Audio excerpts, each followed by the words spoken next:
Good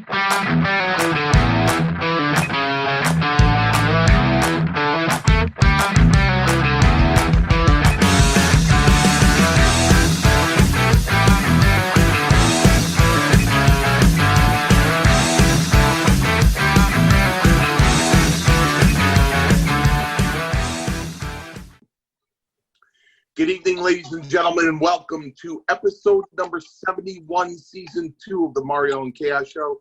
I'm your co-host, Mario Mancini. I'm a former WWE wrestler and co-instructor at Paradise Alley Professional Wrestling, along with the man that's faster than a speeding bullet. That would be Paul Roma. Big Steve Tracy, and the man behind the glass this week and every week, the 2020-something inductee into the New England Pro Wrestling Hall of Fame, Mr. Paul, second-generation grappler Perez. In one of these squares in my phone is a man that has done everything in this wrestling business from soup to nuts. My emphasis is on the nuts. He is none other than the guardian of chaos, Big Daddy. Big Daddy, what's going on? Mario, episode 71, season 2 on the Mario and Chaos Show. I want to start off by saying, number one, Mancini. I don't know what it is that you're doing. I know you're being Roma-sized, but you look fantastic, Mancini. Oh, Big Daddy, it's just called, back on the wagon, watching what you eat. That's all. Well, we have a special guest here. It was a last minute.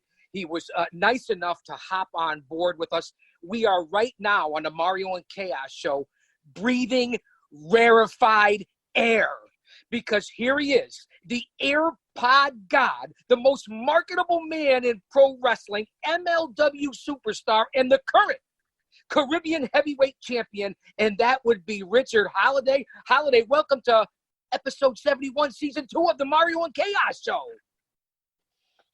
Gentlemen, I appreciate you having me on. Apparently, I didn't get the memo to wear something very creative. I apologize for that. Well, Holliday, we can't thank you enough for being on here. Obviously, you are Roma trained, Mancini brains, and the first thing I want to start off with, I want to give you a congratulations on an anniversary, a special anniversary for Richard Holliday, and that would be this week, 5 years in the pro wrestling industry, and to reach the heights from being the first student with Roma and Mancini at Paradise Alley to where you are 5 years later in the MLW, the face of MLW. Please address that and with one of your trainers, Mario Mancini, right here. Yeah, five years in the biz, as we like to say, and it's been quite the journey. And yeah, absolutely. I started out as the first student with Mario and Paul, of course, and Paul Perez. And to start from what I started from, and just an old kind of little warehouse in East Haven, Connecticut, to wrestling internationally and on national television within 5 years is. In today's climate is definitely quite the accomplishment and nothing that that I take for granted for sure. Mario, can you address what you first saw as Richard Holliday stepped into Paradise Alley Pro Wrestling 5 years ago as the first student, as compared to where he is now, and the quick transition that this young man has made in 5 years in the world of professional wrestling?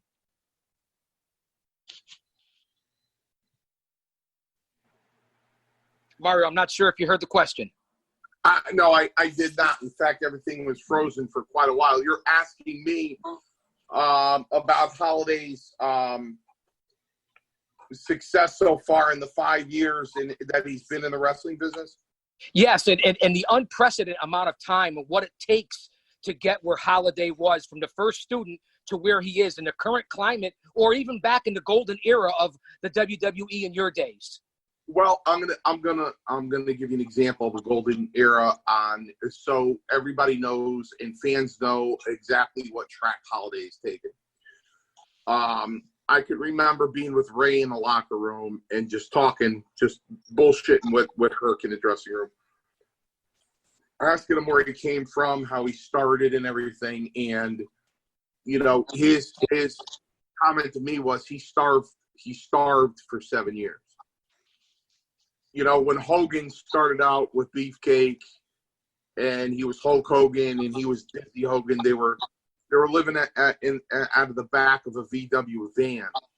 You know, they were sleeping in there. They were getting a loaf of bread and a pound of bologna, and they were hitting the road, and they were making $125 a shot. And, you know, everybody, no one ever walked into this business on top. So, Holliday didn't start out with the loaf of bread and the bologna, and he's not starving.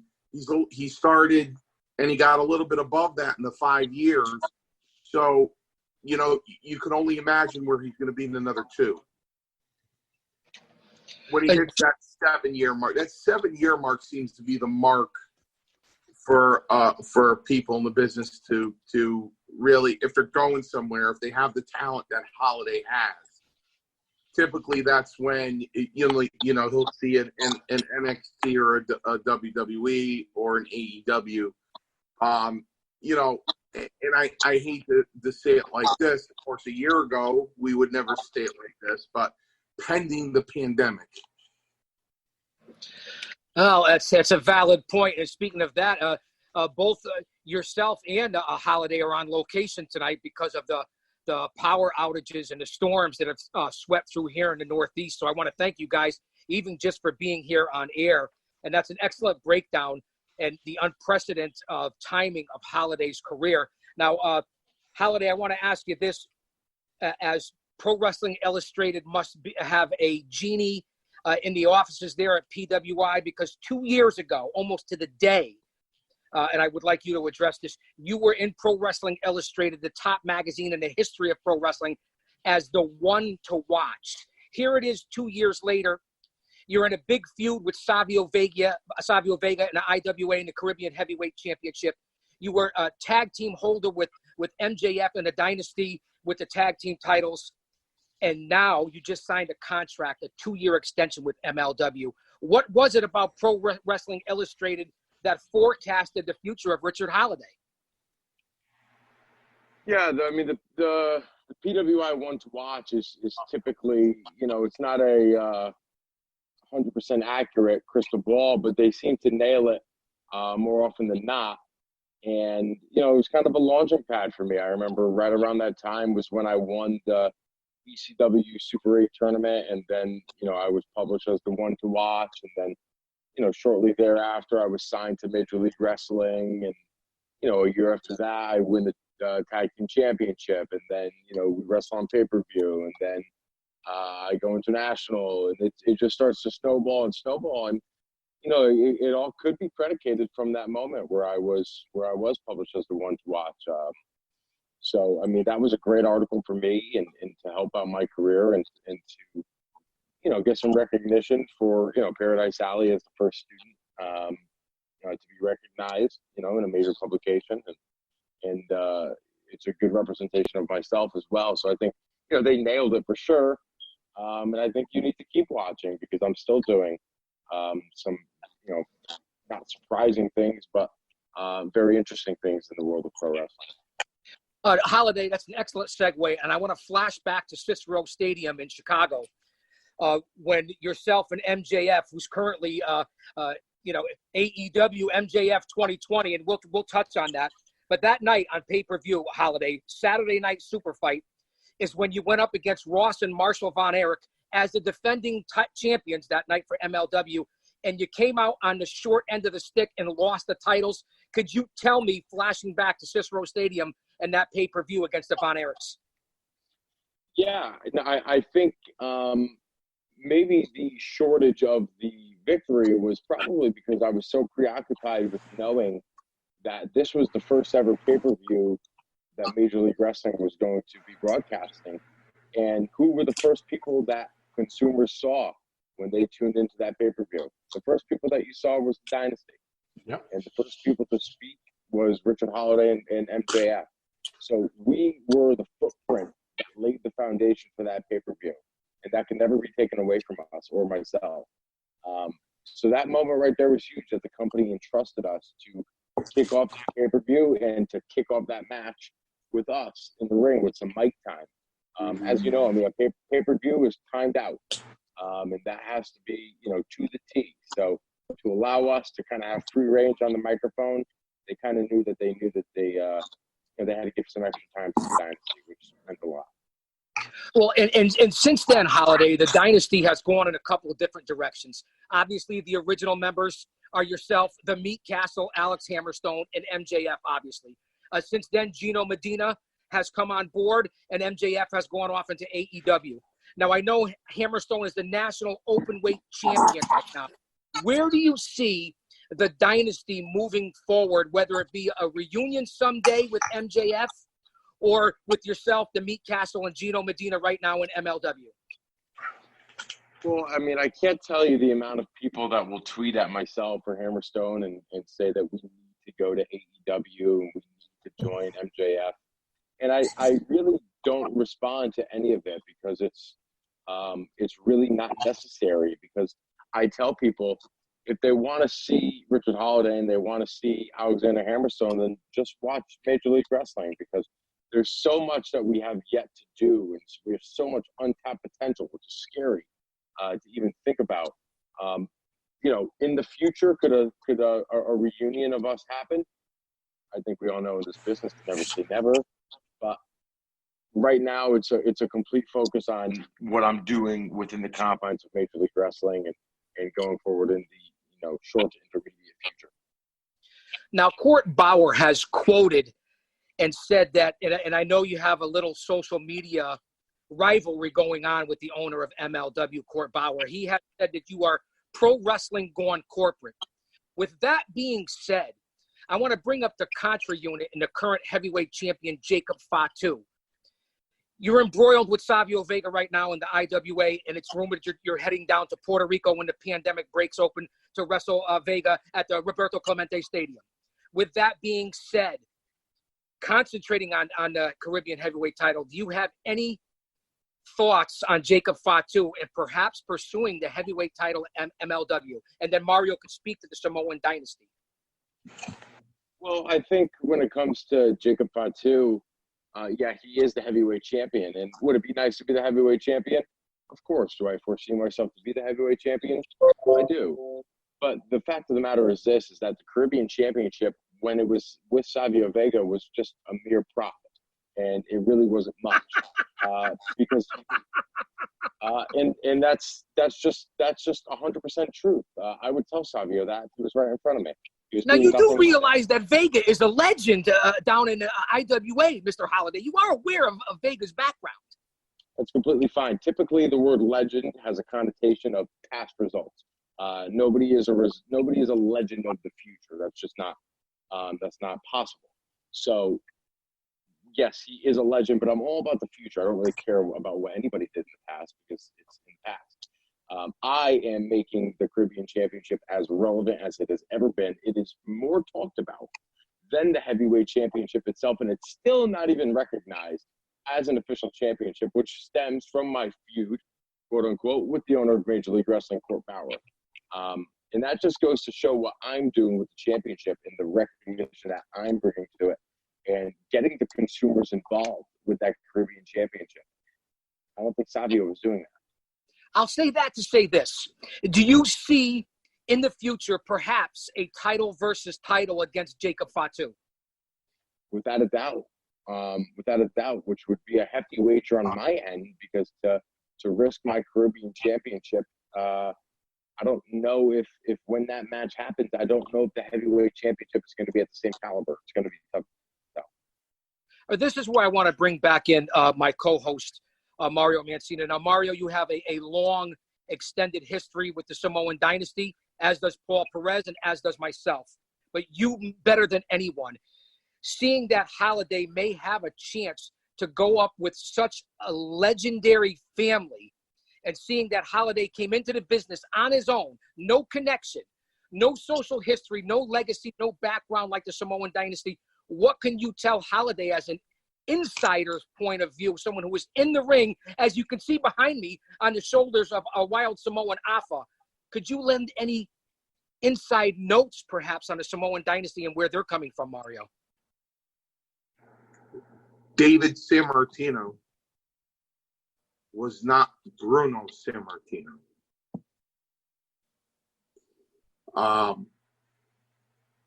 Yokozuna was not Afa nor Sika, nor was Afa or Sika High Chief Peter Maivia.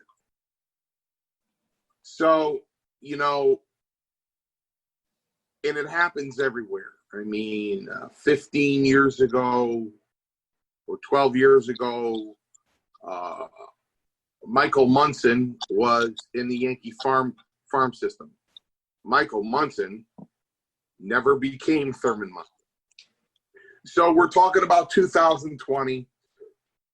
We're talking about individual talent and individual capabilities and in-ring savvy and experience. So regardless of where you come from or who you come from, the time is now and the time is today. You know what I mean? So if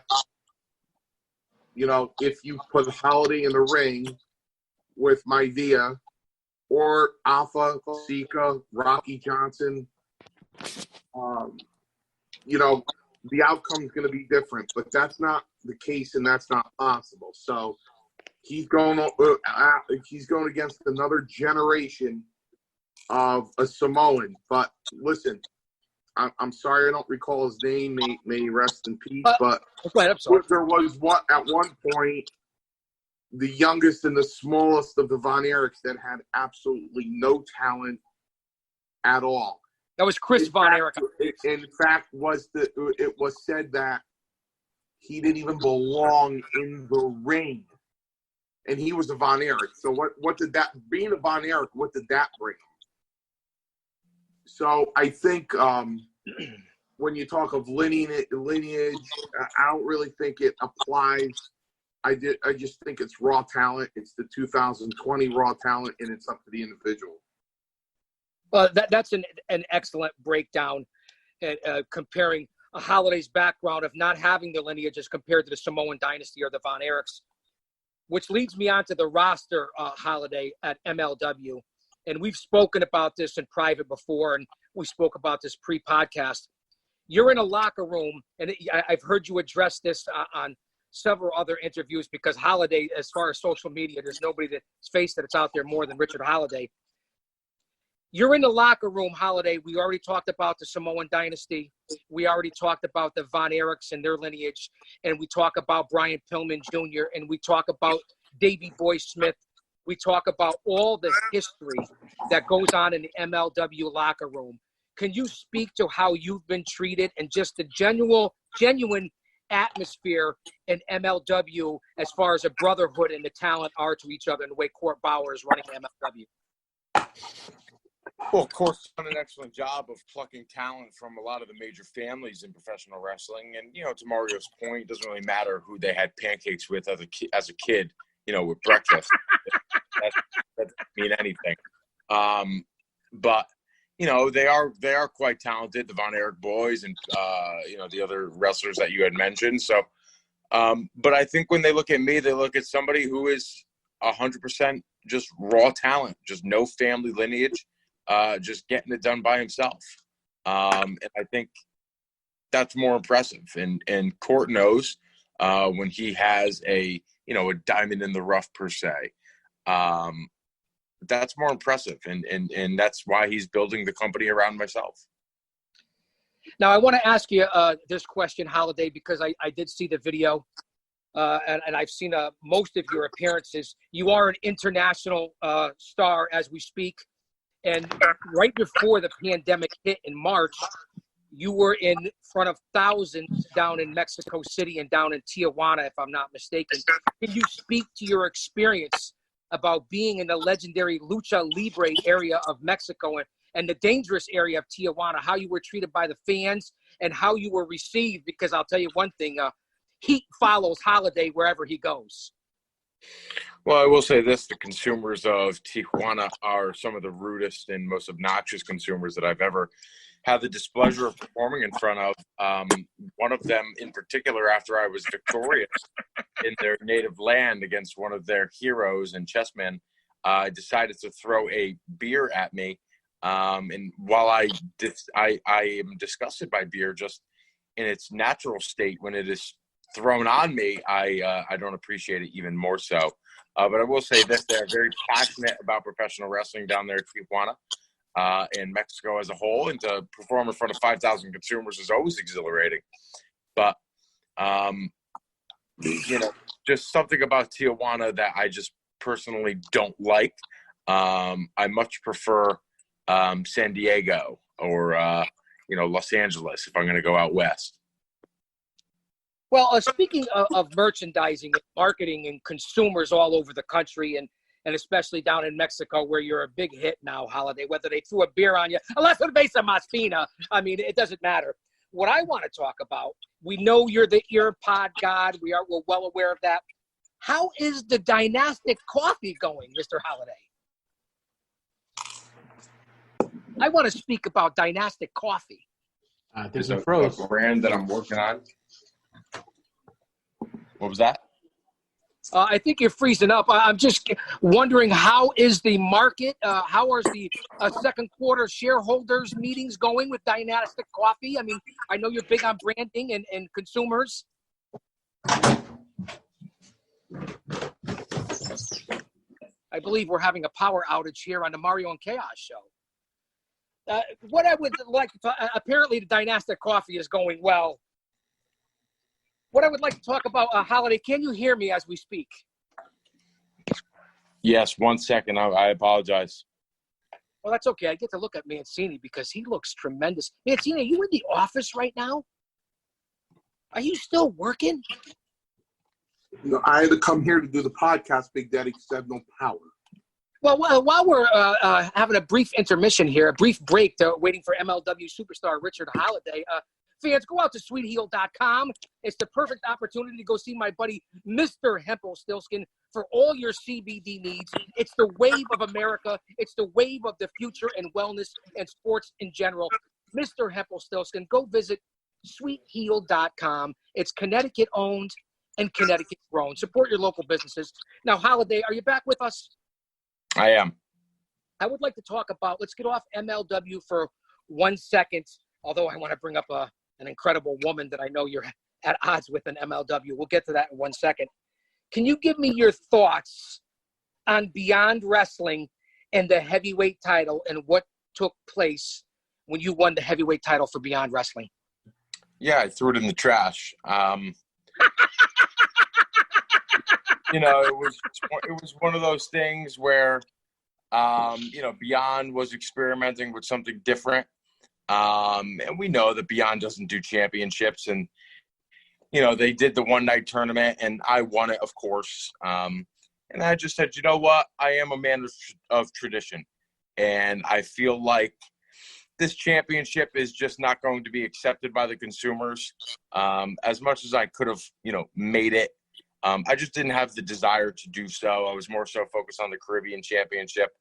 My Dynastic coffee. There's so many other things that I could have put my focus and or attention to. So I won the championship just to prove that I could be the champion, and I just threw it in the garbage. Well, that kind of reminds me what Shane Douglas did when he worked for the NAWA, the North American Wrestling Alliance, while he was the ECW champion. He won the NAWA championship in a battle royal that Mancini competed in at the Westchester County Civic Center back at Slam Jam. Went into the ring, took the ECW heavyweight title like you did the Beyond title, threw it in the trash, told Paul Heyman to kiss his ass, and then walked out with the NAWA World Championship. History there for Tony Capone and the Godfather. But I want to ask you this question, Holliday. I just recently viewed MLW Pulp Fusion, for the July 30th episode, and you were inside in the library, Holliday. Could you explain the vignette and what happened in Pulp Fusion, and then maybe the episode of where it was produced by the Dynasty itself? MLW Fusion. Yeah, so the Pulp Fusion episode that you're referring to, I was in my lawyer / my father's bookcase, just doing a quick overview of legal terminology in terms of me being the rightful Caribbean champion. And of course, you never argue with literature, especially when it's printed in a book. So that was just to prove my case even further.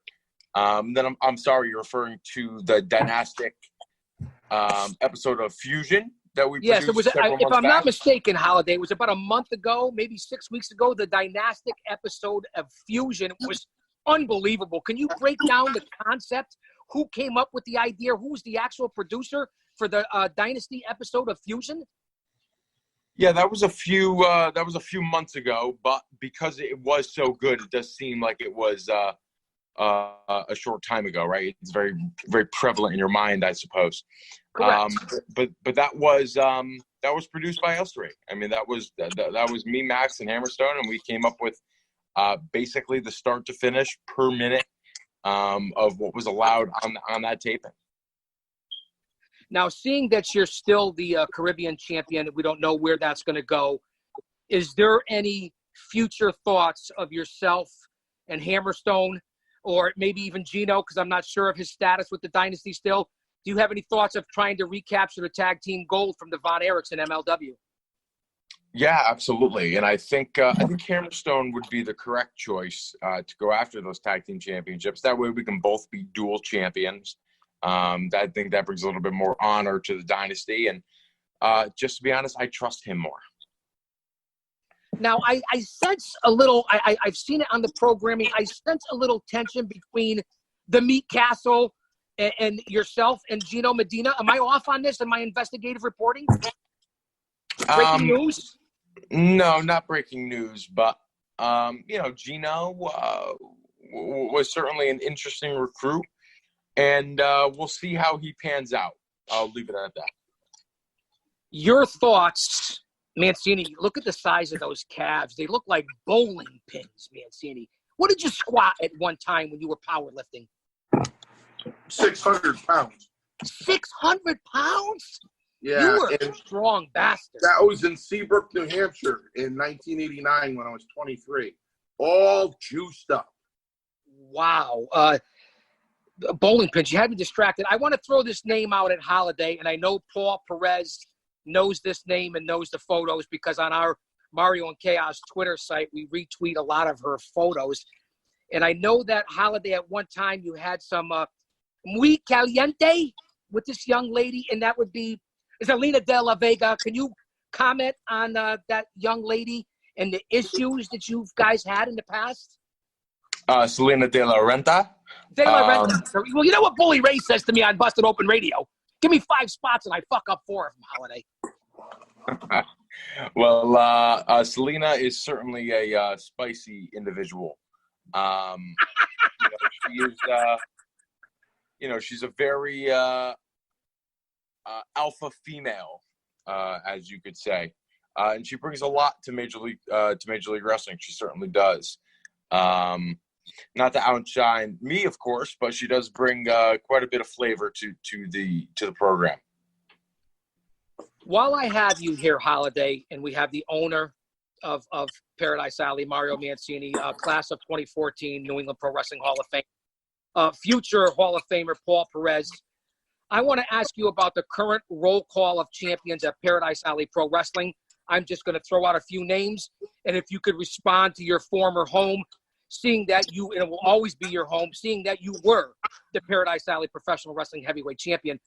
Our current champion is a 400-pounder Vlad, who took it from Matthias DiNapoli. Our Alley Fights champion is Nutrius X. Our tag team champions are the House of Pain. Our Intercontinental champion is Bull Dread. Our U.S. champion is Bloodsaw. And, of course, our 3-time tag team champions, I just said, are the House of Pain. Can you break down the talent along with the young lions of your Haven, Flash Waller, Kylon King, Zachariah Gibbs? Throw in probably the most decorated person in Paradise Alley Pro Wrestling history, and that would be Showtime Marcel Williams. Can you address the locker room and the talent of Paradise Alley? Yeah, I mean, I think Paradise Alley has quite a few champions, as you just mentioned. But I will say that there's a ton of talent in there, and I think a few of the younger guys, in specific, Kyline King and Flash Waller, I think are going to be the shining stars of that promotion. I really think that. I think they are two of the best young prospects I've seen in quite some time. Haven, of course, they're a hardworking group, and then it's a talented roster, and then every time that the consumers come out to PAPW, they put on a great show. I would like to see a little bit more risk taking out of the locker room. I'd like to see some people taking some more chances on themselves and branch out a little bit more and do some different things and break away from the norm and read the blueprint but adjust the blueprint. And I think that's how you become successful in anything in life, but in particular pro wrestling. I think if you just always listen to what you're told and don't think for yourself and don't try something new, I think you're going to fall behind. I always challenge that locker room to think different and to be different. And I think Kyline and Flash in particular are doing that, which is why I gravitate towards them a bit more. Now, Mario, as the owner and one of the trainers and Flash and Kyline and the Haven and the gentleman that we're talking about and Zach Gibbs, they have started with you, Mario. Do you see what Richard Holliday, who is obviously a proven commodity, it's well documented already in 5 years, do you see what Holliday sees in the young lions at Paradise Alley Pro Wrestling? Absolutely. But I do have one question for Holliday. Well, it's your show, Mancini. I have one question for Holliday that's kind of important to me. Does your coffee come in French vanilla? Of course it comes in French vanilla, Mario. I mean, that's a tried and true flavor. Where can I get this coffee? It's dynastic. MLWshop.com. Well, I'm sorry. Obviously, Mr. Holliday, we didn't hear you. One more time, where can we get your coffee? Where myself, the consumers, get this delicious product?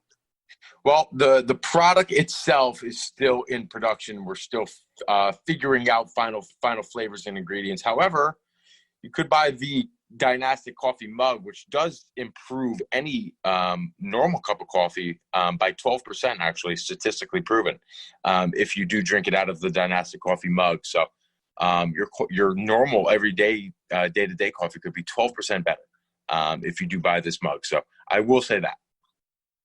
And where can I get this mug that I need? MLWshop.com. I will immediately. Let me say that again, Mancini, because I interrupted the first time. MLWshop.com. Now, Court, I hope you're listening because I love you like a brother from another mother. You're like no other, and you're running a great product.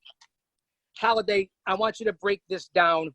The difference between Pulp Fusion and MLW Underground. I want you to break down MLW Underground to the fans. Well, I mean, MLW Underground gives you a taste of the past and kind of the grassroots of Major League Wrestling, where we came from. And, it's very surprising to see a lot of the stars that have rolled through MLW. I mean, the likes of Dusty Rhodes and CM Punk and Terry Funk and the legends of our business have wrestled within the confines of the squared circle of Major League Wrestling. And that's intriguing to the consumers. And then Pulp Fusion, of course, we are in the midst of a pandemic. It does allow the current regime of superstars of Major League Wrestling and our athletes to stay relevant and to continue storylines and progressions, in the confines of an 8-minute clip. So it really is a testament to what MLW is able to do, is provide some of the old with the new and give it a little mosh posh. I did see that MLW tweeted something out today of an empty MLW arena, kind of like what AEW and WWE is doing at the Performance Center. Could you let it out here on the Mario and Chaos show? If what I saw on social media could be coming to fruition, that MLW may be starting to run again a la WWE, AEW? Big Daddy, I believe speculation spurs interest, and I think it is best to just leave it as speculation. Holliday, that's the best answer you could have ever gave me right now. Now, I want to turn to my producer, who's done nothing but smile the whole time with that beautiful retro Paradise Alley Pro Wrestling T-shirt on. Paul, we don't get to have Holliday on here too often. He's become a world traveler and a big star due to Paradise Alley. Is there anything that you would personally like to ask Richard Holliday while we have him here on the Mario and Chaos show? No, I don't want to ask him anything, but I do want to wish him the best of luck. I mean, with the roster that they have at MLW, I think he's going to have great matches this next year for sure. A man of few words. Paul, I couldn't appreciate that and anymore. I mean, people don't know this, but my first ever reverse sunset flip off the second rope was on you, Mr. Paul Perez, and that allowed me the confidence to continue to do things and try new things in the business and in the ring. And you were a very integral part of me developing myself within the ring, and I will always be grateful for you. Thank you. I want to ask this question, Holliday. Is it true? And again, you know what my facts, we already talked about Bully Ray. Is it true that your first professional match was against WWE legend Brian Costello? Is that true? Some say Brian Costello, some say Guy Fieri. It's up for debate. Yes. Mancini, if that is the case, and Holliday's first professional match was against one of your great friends from the WWE days in the golden era, Brian Costello, down at the IWA, can you speak to that road trip and being there for that memorable day for Richard Holliday and appearing with your good friend Brian Costello, who is a wrestling legend?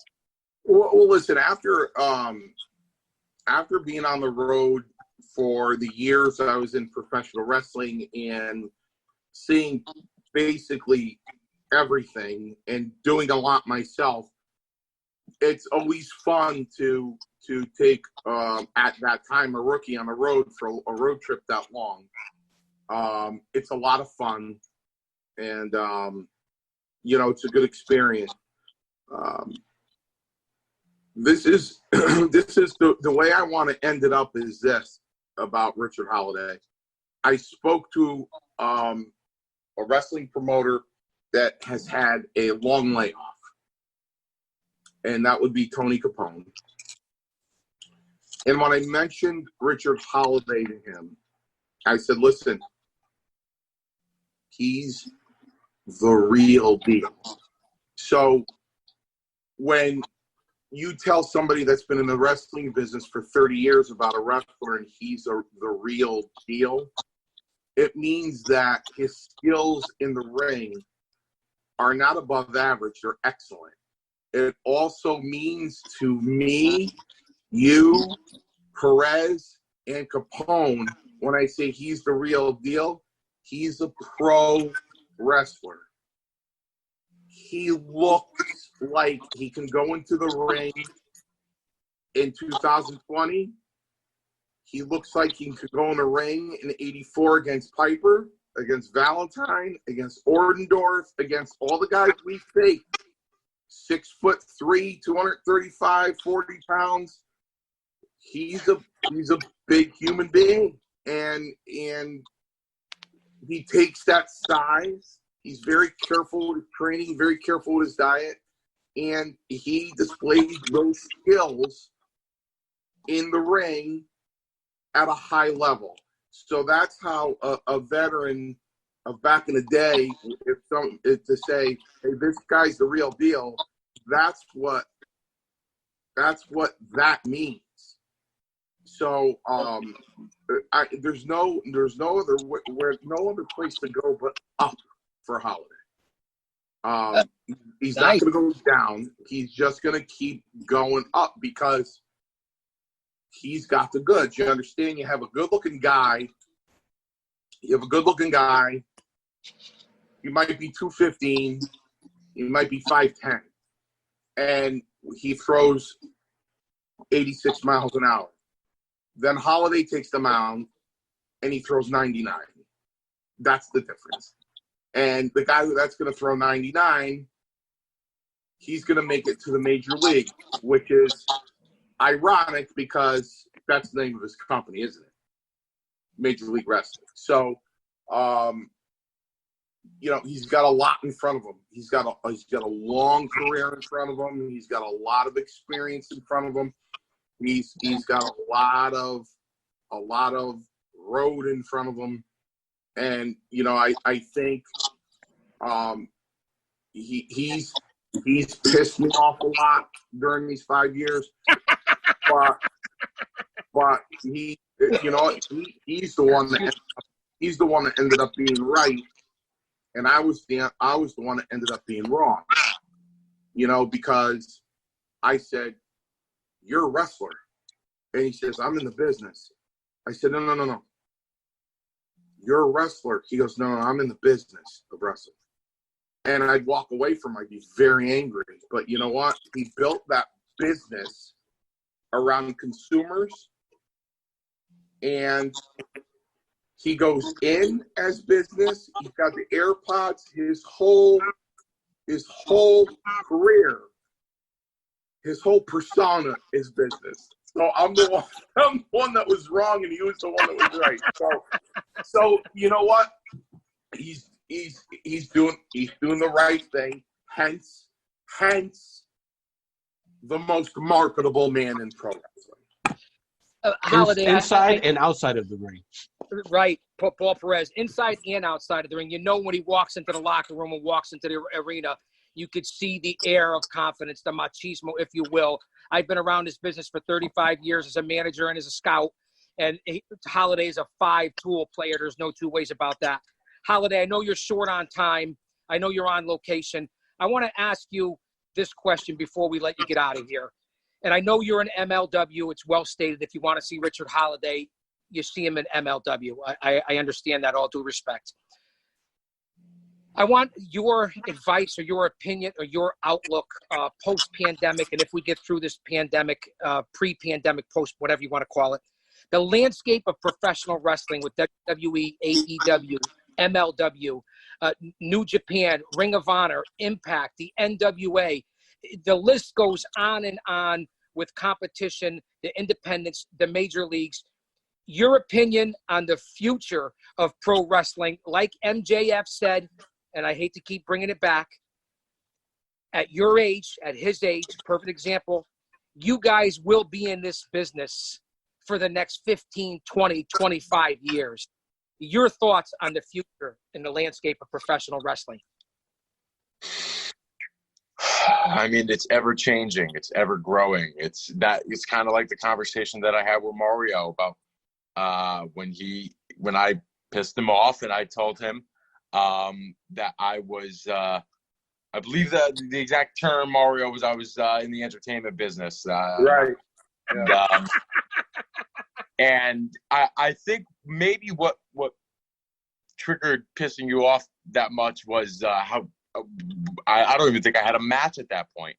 But that was just always my mindset, right? It was like that's what has drawn me to pro wrestling. It was, the glitz and the glam and the pageantry of professional wrestling that personally drew me in, that wanted me to get into the ring.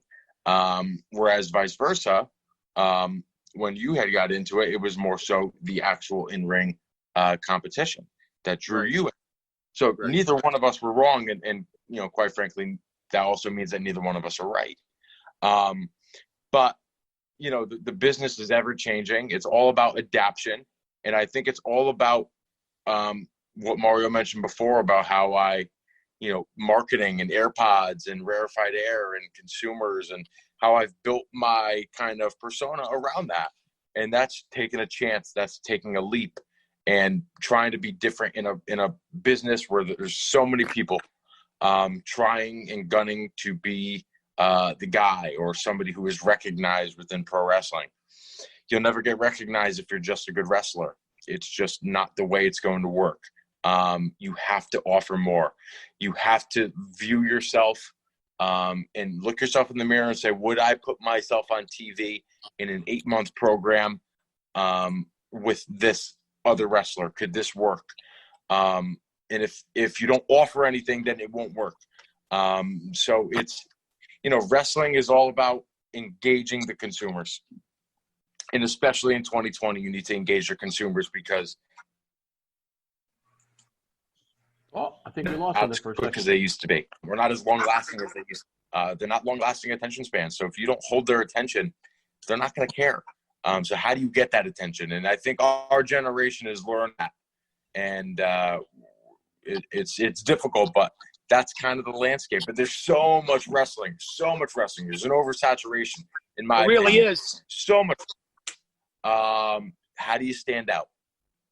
You have to be different. Well, Holliday, you're certainly accomplishing that. And the last thing from me, because I'm not sure if Paul Perez or Mario ever had the chance to be in the ring with this legend from the IWA, and I'm talking about Savio Vega. And I wanted here on our podcast, on our show, Holliday, moving forward, do you have any choice words or challenge, anything that you could bring to the table in regards to the Caribbean heavyweight title and Savio Vega? I would love to hear it, and so would the fans for our audience. Yeah, I would just tell Savio to make sure he's working on his cardio while he's talking all that smack to me, and make sure that he, lathers up that bald head of his so he doesn't get some sunburn while he's down there looking at Roberto Clemente Stadium saying that he wants to sell it out with me. We all know that if a match were advertised in Roberto Clemente Stadium, myself, the Caribbean champion for Savio Vega, the consumers would come in droves to see me, not to see him. So he needs to understand that. I hope Savio understands that. Legends are in our business. Thank you so much, Savio. You paved the way, but now it's time for me to kind of steer the ship. Well, strong words from a strong man, Holliday. I can't wait to see that match. We wish you well here at the Mario and Chaos Show, and we hope you're coming home sometime soon, brother. Mario Perez, anything for the champ before we let him get out of here? Yeah, Holliday, have a good night's sleep, brother. Thanks, Mario. I appreciate it. And hey, listen, whenever PAPW decides to pop up again, I'd love to maybe be a part of it. Well, Holliday, throw out all your social media platforms. At Most Marketable, Instagram and Twitter. Well. Go ahead, Mancini. You sure? Yeah. Okay. Holliday is Paradise Alley Pro Wrestling. So wherever Paradise Alley will be, if Holliday is not with MLW or in Puerto Rico, he will always be at Paradise Alley. His role was so different now in Paradise Alley. Not only obviously working in the ring, but, he has the experience and he's helping the younger guys. So that's invaluable. So I appreciate that. And he gives them good advice and he's just as important in that dressing room as he is in the ring with Paradise Alley. So I appreciate that. All right, Holliday, we're gonna let you get out of here. We're gonna run down some Paradise Alley news, and God bless. Thank you for coming on, Holliday, and well wishes, and we'll see you down at the ring, brother. Thank you for having me, guys. Everyone stay safe. Yep, you too. Excellent show here with Holliday. I couldn't thank him enough to come on last minute, especially during this power outage. Now, Mario, I want to just quickly update before we get out of here on episode 71, season 2. Do you have any late breaking news? I saw some stuff in the chat room in regards to the special 3-show in 1 day event coming up on August 29th, a special Saturday alley fight down at the Paradise Alley Professional Wrestling Training Facility.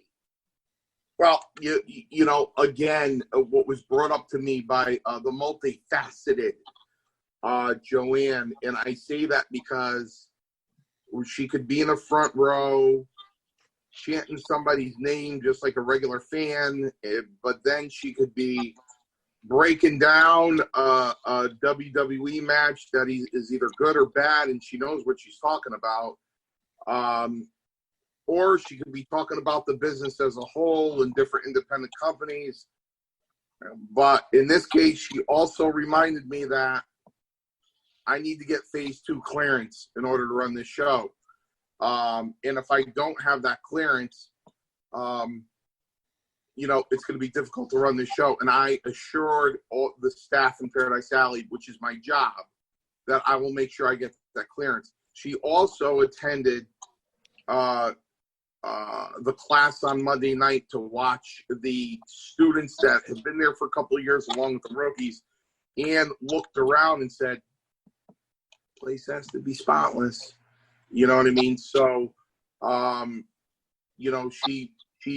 she's definitely looking out for Paradise Alley and its best interest.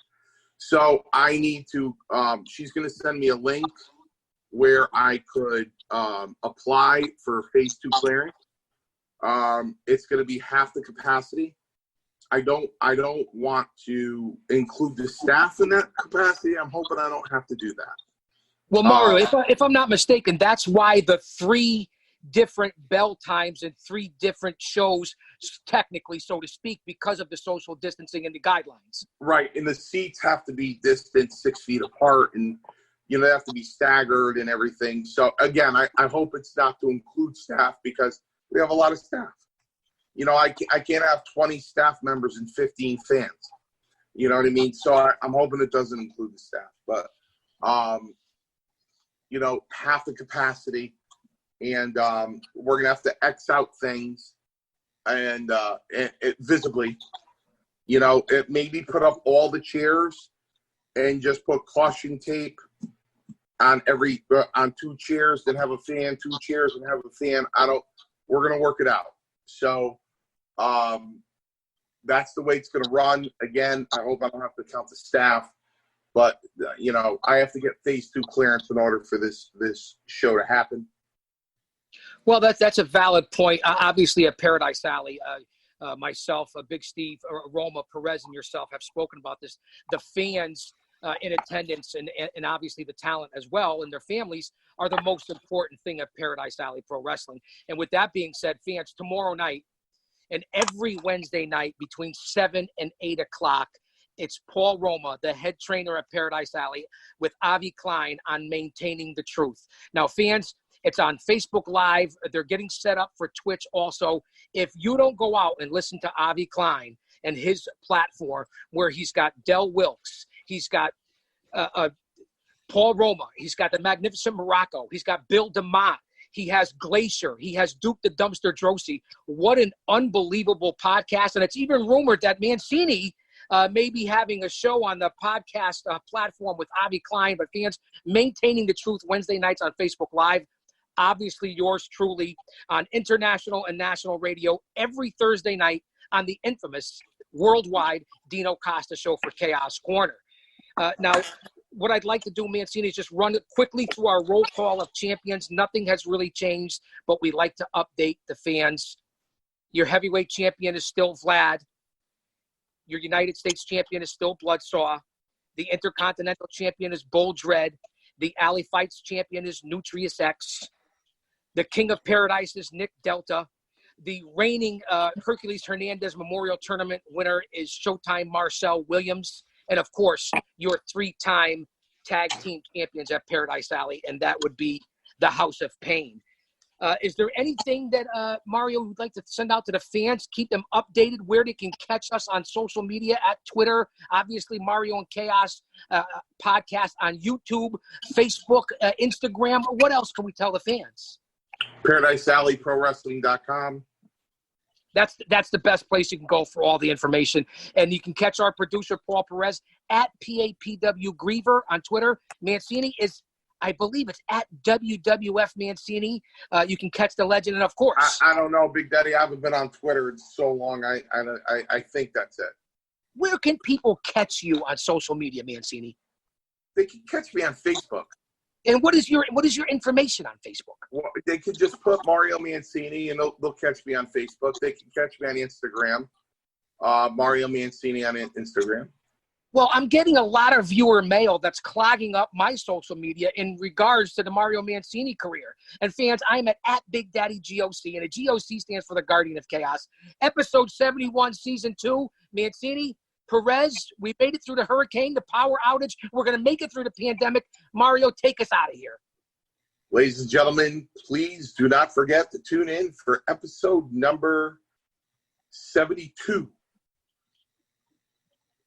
next week on the Mario and Chaos Show. Until then, as Casey Kasem once said, keep your feet on the ground and keep reaching for the stars.